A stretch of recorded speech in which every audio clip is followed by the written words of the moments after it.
Ready, ready, ready. What's up? What's up? What's up? First try, no warm-up. What's up? What's up? What's up? First try, no warm-up. What's up? What's up? What's up? First try, no warm-up. Yeah, I might just go ahead and say, First try, no warm-up. Hey guys, welcome to Respect Your Elders, week 4 of the season.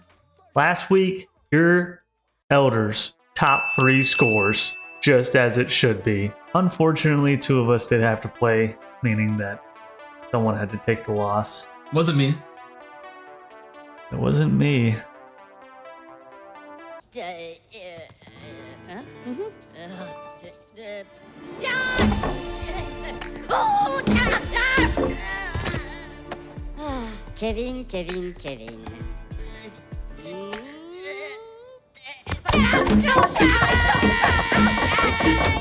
Mesmo pataques moldas! Come, no le casos!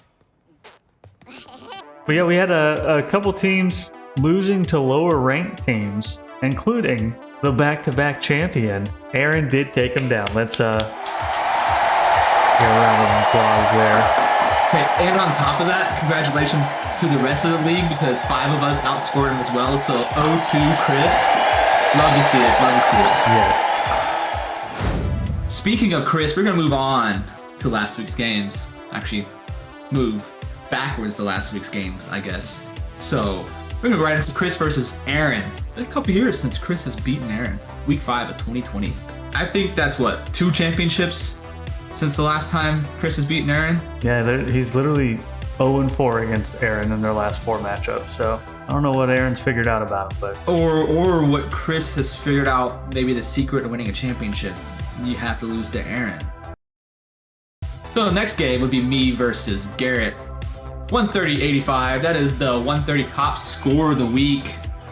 It's a lot lower than it was last week, top score, but top score nevertheless. But Chase versus Alex was a 93-82 game. Now the question is Chase back on track with this win? I don't know. I'm not convinced. 93 is not a lot of points. I still got a big question mark. Alex is also still looking for his first W on the column. It's probably going to happen in the form of a 180-30 win, probably. Oh, yeah. He's just going to absolutely destroy somebody. It's just a matter of when. And then we had 2 of the top 3 scores, number 2 and number 3, with Bo and Kevin. As mentioned earlier, unfortunately, Kevin, he had to take the loss with the number 3 score. And it came down to 40-yard run from Saquon Barkley in the 3rd quarter. Like 4 people got juked out in the middle of the field on one juke. It was embarrassing. Those 2 players absolutely should be cut. I wrote a letter to Jerry Jones about it. So the run defense was not finger licking good. Not finger licking good. No fingers were licked. my fingers were. Finger licking good special. All right, we're gonna move on to the game of the week. It was a good one. It was a nail biter to the end. What I gathered from this matchup is Colt still despises Mira for crashing his scooter. But maybe he's getting close to forgiveness. It wasn't a blowout. It was a pretty close game. It went until the very end. You know, maybe Colt's almost there. But he did take the raid from Mir wrecking his scooter to also squeak in that last median spot as well with the top number 5 score of the week. Even though he still hasn't broken 100, Yeah. it was still a top 5 score. So Squeaked it out. gets that 2-0. I'm curious how this is going to affect Miller's confidence, because first 2 weeks, he's been through the roof in all of the Discord, sleeper chat, everywhere.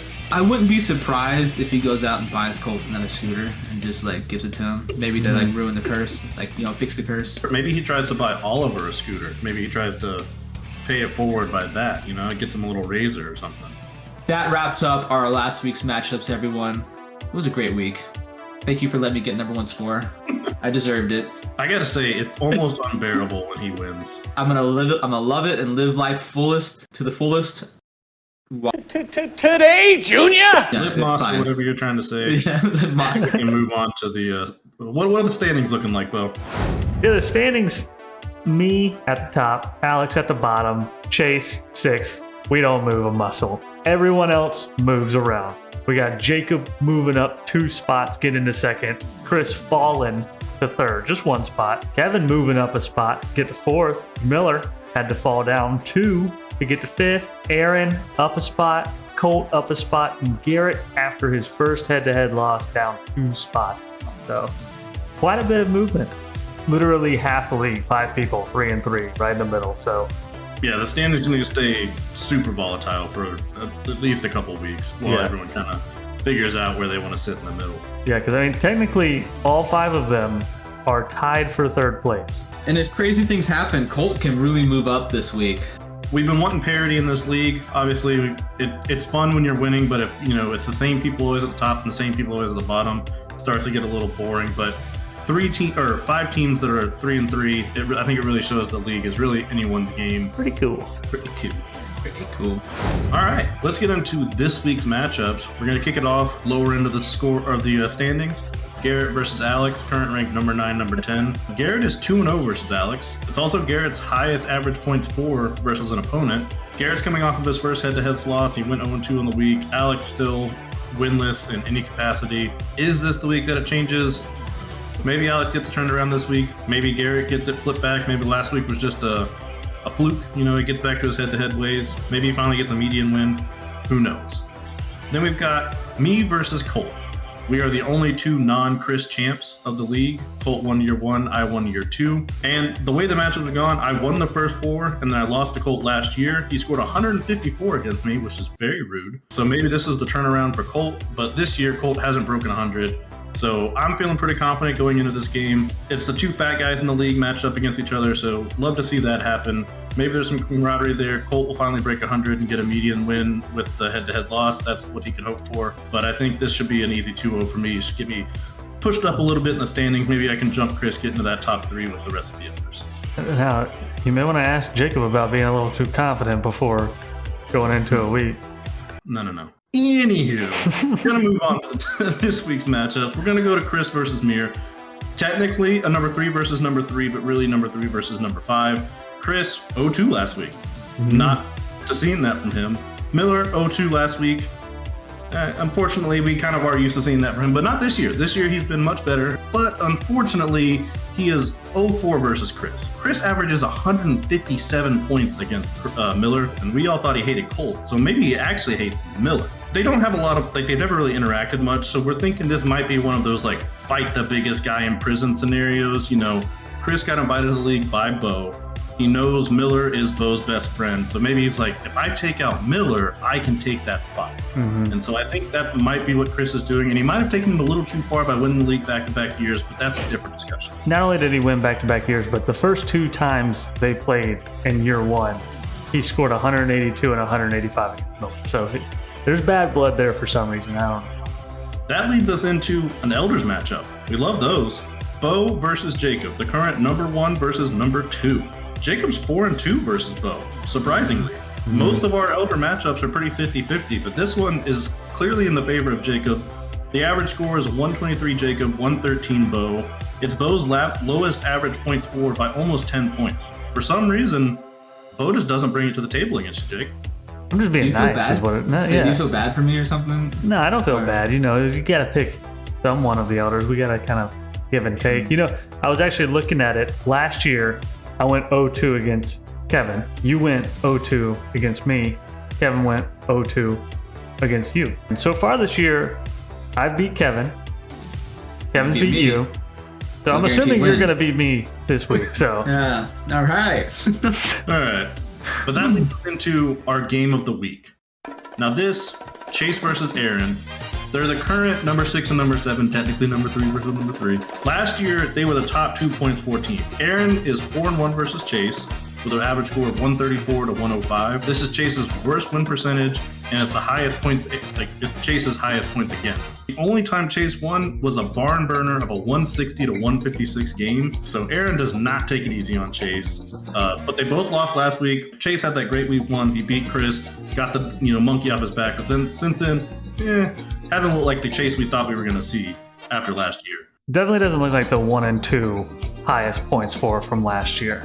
Their last 2 week scores would have been bottom 3 scores from last year. So they're clearly off pace. I think it's starting to lean that narrative that Jacob's trying to push, that Chase's team last year was actually a fluke, and this is Chase's, this is where Chase's team's actually supposed to be. Starting to get a little more validity, but I don't want to hop on that train yet. That's more of a Jacob thing. I don't even know if I want to hop on the train yet, to be honest, but I'm just pointing out what I'm seeing. You know what it is? I think every now and then, whenever someone scores 170, 180, we look the week before and they scored terrible. And it's like, oh, you were saving those points. I think Chase is saving up points through week 7 so he can score 400 against Jacob after all of this.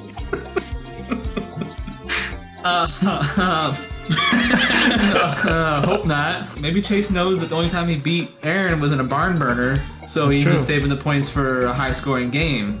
Yeah, that is true. I mean, Aaron hasn't been scoring high. He was scoring high last year. These two teams were very easily in the playoffs last year, and right now they're fighting at 6 and 7. So it's not great. Fighting for that last spot, like literally right now, and they're fighting for that last spot. Luckily, we do have a few more weeks left in the season, but they should probably get it figured out pretty quick. So you guys may have noticed this very bright color hat going on that I'm wearing right now. What brand is it, you ask? Melon. This color is sweet because, well, it is nice and yellow and it's bright. You can choose your favorite colors if you want. That's a possibility with these hats. They have different styles, like they have a runner style. They're waterproof, so you can wear them on the river, you can wear them in the pool, you can wear them in the bathtub or in the shower, whatever you want to do. But for me, personally, a huge feature that these have, so they come in extra large. So when I say huge, I literally mean huge. I would normally have to wear a hat on like the last button right here, but with these extra larges, I'm only 1 button short. I have a normal size head right now, according to this hat. Don't look at the price, just buy it because they're fantastic. All right, well, that's all we have for you guys for week 4. Got several big matchups, everybody close in standings, so probably going to be a lot of movement next week as well. I'm excited to try to take #1 spot. We'll see if it happens. Hopefully not. Probably won't, because I love #2s. First channel warm up. Baker Mayfield, I looked it up. He is literally ranked lower in every single type of throw. He is worse than Sam in all 4 categories. I was told Baker Mayfield was a decent quarterback. He's under 50% completion percentage. I can make the throw to the flats to Christian McCaffrey. That's not that hard.